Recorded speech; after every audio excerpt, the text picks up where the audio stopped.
how did you go from the humble beginnings that you had to being in the pizza business? Did you sit around as a 5-year-old saying, I'm going to be a pizza icon and then I'm going to own a pro team? What were the steps that got you there? Well, I was brought up very poor, of course, in orphanage and foster homes through my elementary and high school years. And then on my own, as an 18-year-old, supporting myself. And I was always a poorest kid in the class. And of course, I was in northern Michigan where everybody was white. Yeah. And tread-bearing clothes, embarrassed. And I think I saw what other people were wearing, kind of cars or family. Well, I didn't even have a family. Everyone else did. So I figured when I was a big dreamer. When I get on my own, I can control my own life. I'm going to make something of it. Yeah. And I can't wait for that to happen. Yeah. So I was always, big ideas just came natural to me. So you, and by the way, there's so many in-between questions too that are so useful for people, especially because families are broken down so much, and you didn't have a family for tragic reasons. And of course you had this like maturity of a person who would have had a father that formed them incredibly well. How did you develop these virtues that led you into what you were doing? Well, I had my faith. In the orphanage, we had a nun, I had her in the first and second grade. And she was my mother, my father, my teacher. Yeah. And she encouraged me. And I thrived under that encouragement.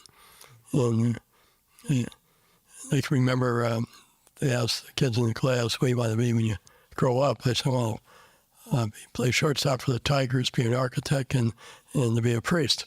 Kids laughed, and sister said, Tommy, no one's ever done that before. If you really want to do it, the reason why you can't do it. That's kind of encouraged. Well, I wanted to be a priest at the time. I was in the second grade. And in the orphanage, everything was about God, about religion, mass every day, benediction every day, long morning and evening prayers every day, and everywhere you look, there was religious pictures and on the walls and statues, and just enveloped by it. The forming of virtue is really an intense thing. That's one of the things we talk about on the program a lot of times. If you don't have those virtues, you're just behind the 8 ball right from the beginning. But to have a nun like that, what was her name? Sister Barada. Okay. For her to be able to form you that way is really incredible. So did you, I noticed in that list, you wanted to be a priest. Mm-hmm. You wanted to be a starting shortstop. For the Tigers. Okay. But you didn't want to be a pizza icon at the time. How did you find yourself doing that? Well, that was quite a bit later. Once I got out on my own, I worked, I saved my money. I drove a truck, delivered magazines and newspapers until I got some side things going. And I decided that I'd better go to school. Well, I didn't crack a book from the time I got kicked out of seminary in the 10th grade, so I barely graduated, so I didn't figure I could get into any school. So I applied to a school, that new school, just became a state school. I got accepted, and I went there for 1 quarter. I got a good enough marks to transfer to Michigan, and but I didn't have the money to go to Michigan. It's a little more expensive, $90 a semester for tuition. Wow, that's a little different now. Yeah, and so I needed a job to make at least $2 an hour to accumulate any money for that summer of '56. And so I hitchhiked to Chicago looking for something because I couldn't find anything around Ann Arbor, Detroit. And I wasn't doing any good there either. So I was walking by a post office in Harvey, Illinois, a suburb of Chicago, and I saw the recruiting sign in there. And I had seen ads showing that if you join the Army, they pay for your college education. So I figured, well, let's look into that. So I went in there, talked to the recruiter, and he says, is that true? If I join the Army, we'll pay for my college. He says, that's true. If you join for 2 years, you get 3 years, you get 2 years of college all paid for. Mm-hmm. So I signed up.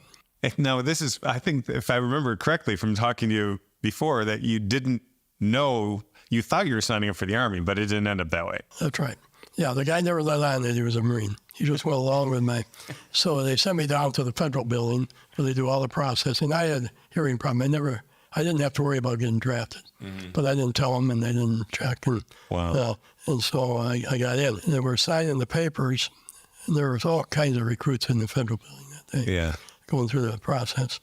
And I saw a globe and anchor down the corner of the page I was filling in. And I thought, that looks like the Marine Corps. And so I asked the guy next to me, is this the Army or the Marine Corps? He says, Marine Corps, you know. So I figured, well, what's the difference? So we get 2 years of college all paid for. And so I signed it, and then the next thing you know, they tell everybody to turn around and raise their hand and face the flag, and I was a Marine. Wow. And of course, being raised in the orphanage and being taught the faith and having that kind of discipline, I would imagine that you were pretty well ready for the Marines in a certain sense, even though in other sense, nobody probably is. Is that right?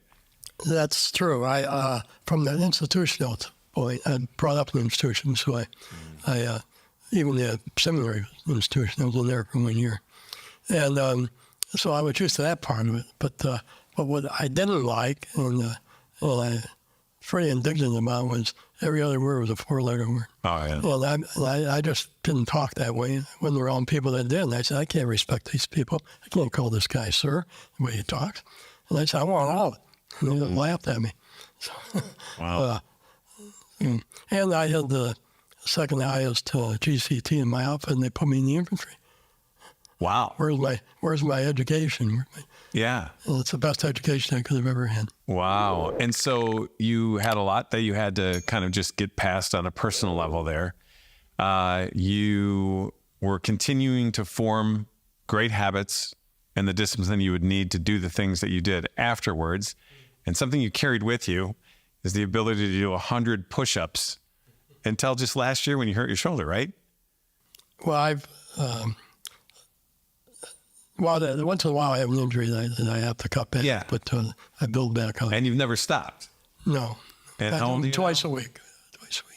I'm be 87 in March. 87 doing 100 push-ups. I love that, by the way.